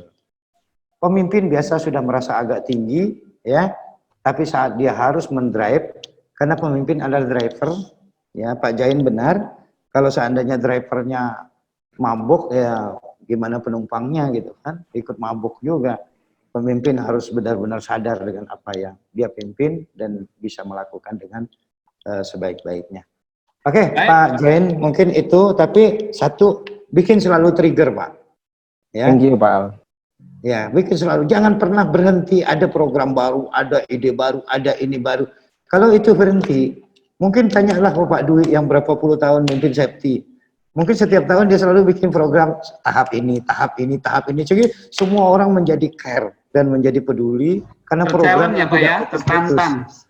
Iya, tertantang, challenge, harus dibuat challenge terus-menerus. Saya pikir itu ya pertanyaan Pak Jain yang sangat luar biasa, tapi kata-kata tadi bisa ditampilkan terus. Makasih. Baik, waktunya terbatas Pak Al, terpaksa saya cut terlebih dahulu. Tapi ini ada satu pertanyaan penutup. Nanti ada beberapa pertanyaan yang sudah kami catat Pak Al secara tertulis, tapi nggak bisa kita sampaikan di sini. Nanti saya akan handover ke Pak Al untuk menjawabnya lewat email ya Pak Al. Siap. Ya, oke. Tapi ada satu pertanyaan penutup sekaligus akan menjadi penutup agenda sharing season kali ini. Dari Pak Rahmat, Pak Eko kasih dulu pernyataan closing Pak Eko lah. Bukan, Pak Eko bukan closing, tapi beliau akan bertanya ke Pak Al. Astaga. Sekaligus mungkin nanti saya pikir beliau nyimpul. Closing. Saya nggak berani jawab. Pak Eko, kami persilakan masuk Pak Eko. Pertanyaannya pesan Pak Al, jangan sulit-sulit katanya. Pak Al, silakan. Pak Al. Ya, makasih Pak Eko. Pak Al bisa didengar? Bisa, dengar jelas Pak Eko. Pak Rahmat, terima kasih waktunya. Pak Al, presentasi yang luar biasa. Saya hanya mau appreciate satu, ini suatu langkah yang berani, ya, membuat 7 langkah bagaimana implementasi BBS di perusahaan. Ya, lepas dari kontra dan pro di dalam 7 langkah ini, tapi paling tidak ada satu keberanian kita membuat 7 langkah. Ya, tentunya ini bukan yang terakhir ya Pak Al. Bisa saja kita diskusikan lebih lanjut ya. Tapi paling tidak 7 langkah ini sudah menjadi guide untuk kita semua lah. Itu yang pertama statement saya. Yang kedua sangat menarik tadi Pak Endi atau siapa dari Freeport ya, kawannya Pak Rahmat sudah ngomong tentang nature ya. Atau bahasa Jawanya kodrat.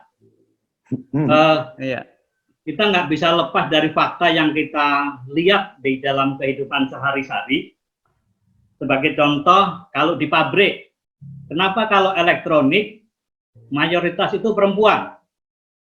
Kenapa kalau kendaraan assemblingnya mayoritas laki-laki? Terus kenapa kalau pabrik tekstil mayoritas perempuan? Terus kalau operator telepon, kenapa juga mayoritas perempuan? Tapi supir-supir truk, dump truk, mayoritas laki-laki. Tetapi sekian tahun yang lalu, ada suatu perusahaan tambang, operatornya adalah perempuan-perempuan. Dan dari hasil akhir, ternyata operation and maintenance cost untuk dump truk yang dioperasikan laki-laki, dan dump truck yang dioperasikan oleh perempuan itu lebih tinggi OMN-nya yang dioperasikan oleh laki-laki. Nah, apa yang saya ingin sampaikan, bahwa ternyata kodrat ini tidak mudah untuk dihapus begitu saja.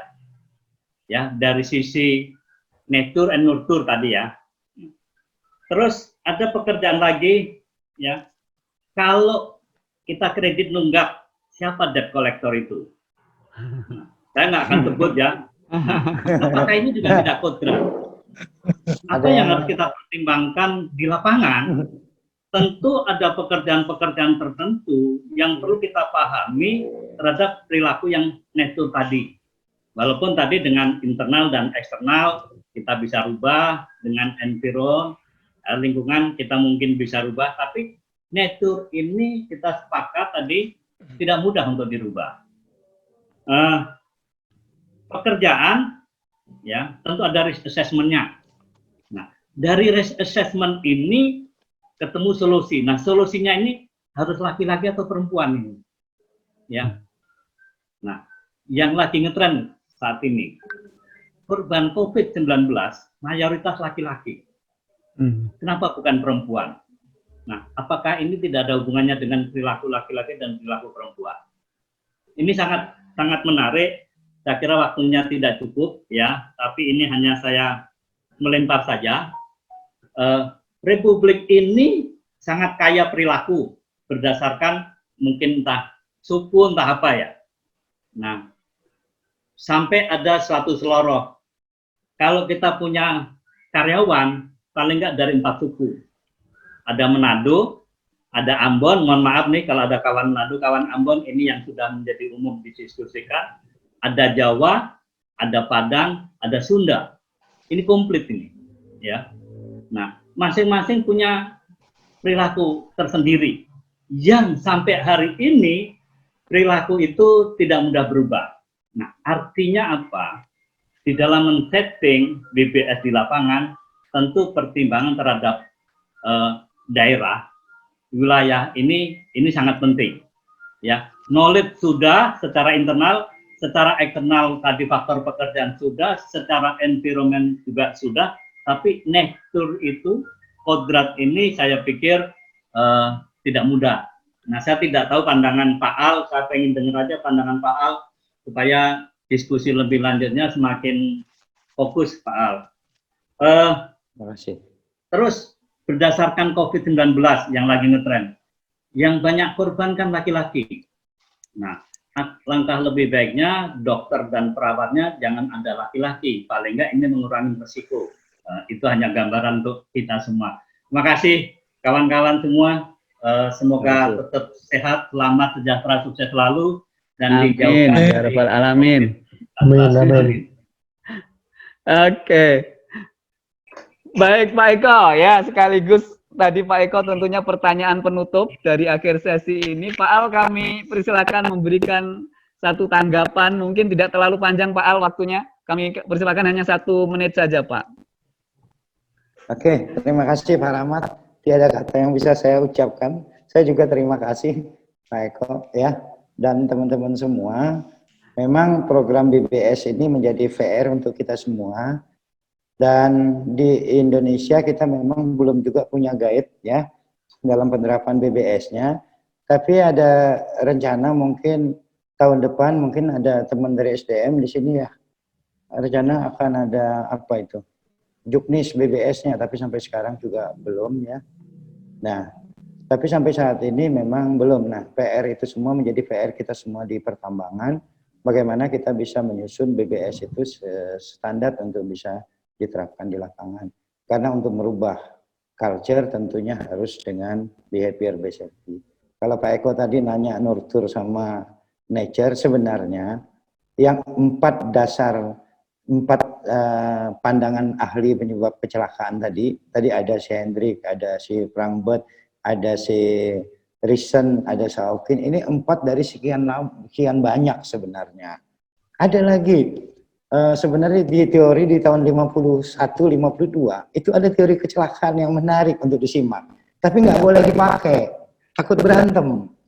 Teorinya itu adalah teori kecenderungan namanya. Ada teori model kecenderungan itu dipakai di safety. Jadi orang suku ini cenderung begini gitu, orang ini jadi cenderungnya sifatnya dari sosio. Memang dia nurunkan Hendrik kan dari sosial juga ujung teori Hendrik itu, makanya nggak pernah dipakai. Jadi kalau teman-teman bilang teori domino Hendrik dipakai itu saya pikir salah, karena nggak ada yang pakai teori domino Hendrik, karena ujungnya nyalahin sosial, nyalahin tukang suku Jawa, nyalahin Sunda, nyalahin Ambon, nyalahin Irian, nyalahin ini, karena kecenderungan. Maka memang sebenarnya ada kecenderungan etnik itu ada, kecenderungan anak lahir dari siapa itu ada, genetik itu ada.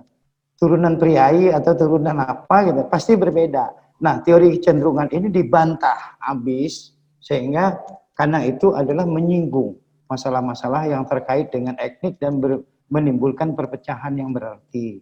Maka kita selubungkan saja semua ini menjadi faktor-faktor yang masuk ke dalam person. Ya, jadi masuk ke dalam person, masuk ke dalam faktor-faktor individu dia. Nah, sehingga baru orang mengenal individu sehingga bisa membuat metodologi atau membuat stimulus atau model untuk merubah perilakunya. Teori kecenderungan itu hilang Pak Eko, ya, karena teori kecenderungan itu nanti saya bisa bermusuh sama Pak Eko. Kalau saya sih nggak akan bermusuh, kebetulan orang tua saya satu daerah sama Pak Eko, tapi kalau enggak kan saya jadi bermusuh sama Pak Eko, gitu kan? Nah itu kalau nurture dan nature kita hanya melihat bahwa dia sebagai pembentuk awal budaya sajalah, ya, pembentuk awal budaya.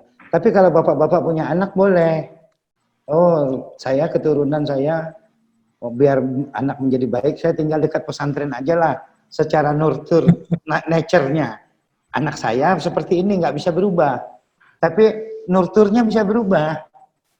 Jadi sosio lingkungan itu merubah, secara genetiknya akan berubah karena anak lahir pertama di Indonesia, lahir kedua di Jerman tentu berubah juga kan?